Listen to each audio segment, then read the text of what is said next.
My name is Kendra. I'm Amelia. I'm Sydney. And I'm Olivia.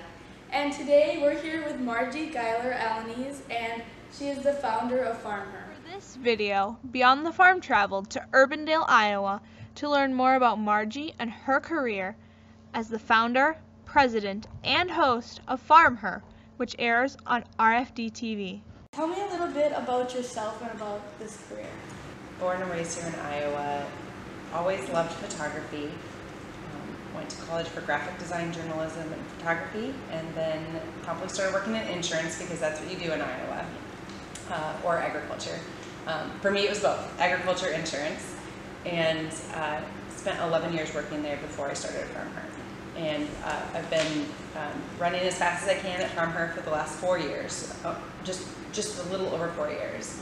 And that's kind of my professional side. Personally, I live right here, not right here, but close.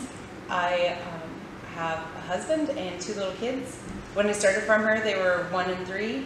They are going to be 6 and 8 this summer, so they're getting bigger, and that takes up most of my time when I'm not, doing what is. So tell us about what your role at FarmHer is. So my role at FarmHer, I wear a lot of hats here. First of all, let me step back and tell you a little bit about what FarmHer actually is now. What started as a photo project still very much is about the image of women in agriculture, but it has grown to, be a brand for women, about women. So FarmHer, we shine a light on the role that women play in agriculture, and we do that in a number of ways. First of all, through imagery. I'm a photographer. I take pictures of women in all different roles in agriculture. And it doesn't matter what type of agriculture. It matters that there's a woman and she's passionate about what she's doing in that role. And so imagery is like the heart and soul of what we do. We also have an online community where women can connect for free through our website. So there's that portion of what we do. We host events. We started events about 3 years ago for young women. So our age range is 15 through 23. And we want to bring together these young women with a network of other young women who are passionate about the same things, and show them women who are out there doing successful things in agriculture today. And a lot of that focus of those events is on women who are working in ag careers. Some of it is on women who are producers or in production agriculture, but it's a mix, and we like FarmHer to be an umbrella over all of that. And so we have those events. We have an event for all ages coming up here in just a few weeks, and just continuing to expand the ways that we can help women connect and network and grow within the ag industry.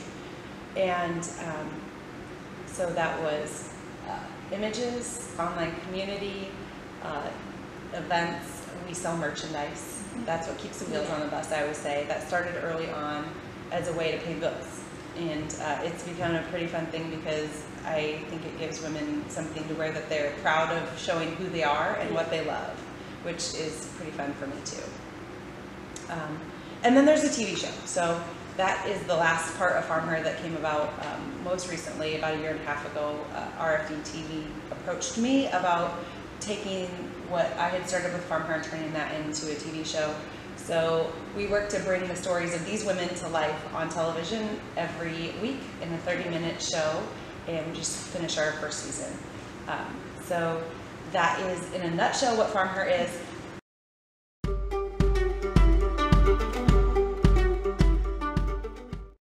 Let's start with the TV show side of it. Career specifics. There's a producer. That person goes with us whenever we film, and they kind of have an overall view of what parts and pieces we need to pull together a television show. There's 2 videographers, and then there's me, who's the host, and I take still photos, so I'm a photographer. And we all have our role that we play there, and then they take those back and they edit those, and they've got hundreds of people at their studios in Nashville, and they take care of getting that all wrapped up and making sure it comes through to DirecTV or Dish Network or your local cable, however you watch that. On my side, which FarmHer is a business separate from the TV show, everything that I need to do to keep the overall business running is what I do. On my team, we have a communications person. She's responsible for our weekly newsletter, for all of the emails that go out to people who come and sign up for our emails. She's responsible for the content on our website, for the look of our website, for the look of a lot of our materials that we give out to people, for basically any way that we communicate to our customer or to the public. That's what she's responsible for. We have an events and merchandise manager. So she's responsible for going to the events, making sure that we connect with our customers in the right way, responsible for planning all of our FarmHer events that we have where we invite people in, and for making sure that we have all the merchandise that we need to sell at those events, and for the online merchandise as well. And then we have an intern who gets to do whatever we need her to do when she's here.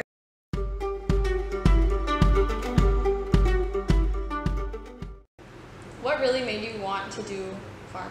I never set out to have a career in agriculture. I went to college for graphic design, journalism, and photography, and then I needed a job. So I started working in crop insurance. So I worked in corporate agriculture for 11 years and got to a point where I wanted to be done with that career. It was time to make a change in my life. I left that career, which was a really, really, really big decision in my life. But I didn't know what I was going to do. And the weekend after I left, the Super Bowl was on, and that was in 2013. And there was a commercial on during the Super Bowl, and it was a Dodge truck commercial set to a speech by Paul Harvey called God Made a Farmer. So there's all these beautiful pictures, and I saw the commercial, and I absolutely loved it, and I didn't think a thing about it until I read an article a couple weeks later that pointed out, yeah, that was beautiful, but where were the women? And by the way, where are the women pictured anywhere in agriculture? And I was like, yeah, where are the women? I woke up the next night at about 2 in the morning, and I woke my husband up, and it kind of just hit me like a ton of bricks. I know what I need to do. I'm going to start photographing these women, because I had a background in photography, and it's one thing to be frustrated and to say this isn't right, but it's enough. I mean, let's do it. Let's do something about it. Let's show people. And the best way that I knew how to do that was through pictures. So that's what made me want to start FarmHer. So how did you really transform into the TV show and the merchandise and all of that? It's been a lot of transition. It started as a photo project, and I was going to take pictures of 5 women in, around Iowa, because there was no business, there was no money to put into it. There was just me and my camera, and I had a 1-year-old and a 3-year-old at the time, so I couldn't just pick up and go. And so I started taking pictures. I contacted one woman. She told me about her friends, and so I took pictures of 7 women that first summer, and put up a really basic website. I did it all myself, and then I started social media pages, and then the ball just started rolling. So what happened right away, which shocked me, and I didn't even know how to deal with it, was a national publication came to me and wanted to write a story about it. And I remember being so nerve-wracked.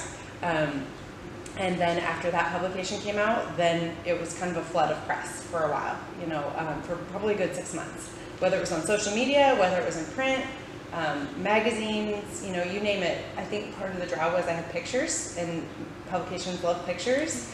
That went along with the story, but it's a different angle of looking at agriculture.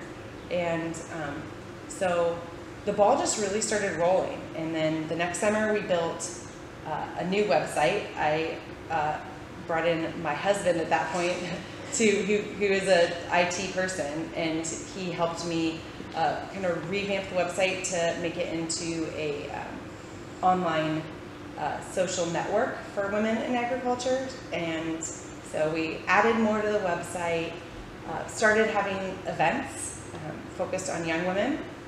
I started doing some public speaking about it, and trying to get anything I could do. I mean, I had 2 days a week where I would devote 2 hours each day to just calling people and being can I come display my photos here? Or can I bring FarmHer to your conference? I would pay to get myself there. You know what I mean? Anything I could do, because I thought, I have to fill up my calendar with ways for people to know about this. It's never going to go anywhere if it just stays in my computer. And so that all led to the TV show. I wasn't looking for a TV show, but RFD-TV contacted me. They'd seen some of the press about FarmHer, and they contacted me, and here we are, another year and a half later, with the first season of the show just ended on Friday, so 26 episodes.